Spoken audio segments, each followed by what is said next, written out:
Hello mga siyagalan ko 'to, isang bibigay na naman tayo ng bagong tip naman ngayon. At tungkol naman 'to sa mga day off at saka sa mga gustong mag-day off at kung bakit gusto mo mag-day off o bakit ayaw mo mag-day off, 'yan. Ako po nung bilang isang first timer, gusto ko po maranasan yung may day off tapos, na trabaho po ako first, employer ko po ay sa ABHA, 'yan. Sa ABHA po 16 hours po ako nagtatrabaho, walang rest, walang day off. So, parang gustong-gusto ko talaga magka-day off ano. Ito po kasi pinaglaban ko 'to sa amo ko pero hindi po ako nanalo. Ang nangyari po, nag-change employer po ako pero hindi po yun talaga yung reason. Marami po talagang reason na bakit ako nag-change employer. Ayun po, nakakuha po ako ng padalawang amo, mabait naman po siya, may rest, may 1 hour rest ako, tapos may 1 day rest, 1 day off sa loob ng isang buwan, yan.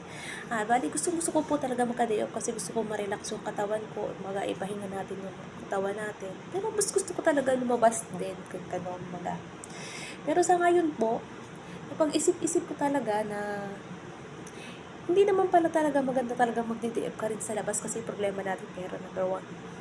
Kasi yung sahod natin hindi rin naman sapat, kumbaga, ay ipapadala natin sa Pilipinas, kumbaga marami tayong binabayaran, ganun. Halos wala rin naman natitira sa atin. So, bakit ko papipiliin lumabas? At saka, pinagbabawalan din naman talaga tayo ng amo na lumabas.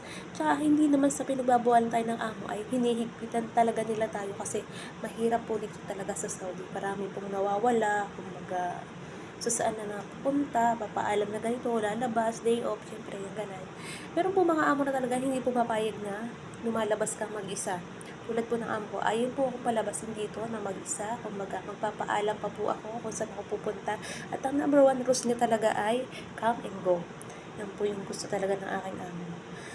Di bali ito po na nag-day po ako, pero dito po muna po sa bahay. Hindi lang po siya as in one day, bali half day lang din po na kumbaga na-rest ko naman yung katawan ko, pero naisip ko yung mga gagawin ko sa bahay na naiwan ko yung iba ganito, doble na naman yung gagawin ko bukas, kumbaga mas lalong magdudumi. So parang naisip ko na bakit pa ba ako nag-day off, tapos ako rin naman pala yung gagawa kinabukasan, parang pagod pa rin ano. Pero kung tutusin naman, mas masarap pa rin naman kasi nare-relax yung katawan mo, medyo nawawala-wala yung pagod, ganon. At ang number one sa akin, talagang parang ayoko na talaga na mag-day off kasi pera. Number one, pera. Akala ko, pag nag-day off ka, ang sarap-sarap ano. Pero hindi po pala pera. Maganda yun. Kasi, number one, punta ka sa mga mall, gastos, bili ka ng ganito, ganyan. Tapos isipin mo na naman, sayang. Sana napadala ko na lang sa Pilipinas. Yun po yung number one naman. Ngayon po, hindi ko po pinili mo na mag-day off kasi mas masarap na yung ipahinga mo na lang dito sa bahay kaysa gumala ka.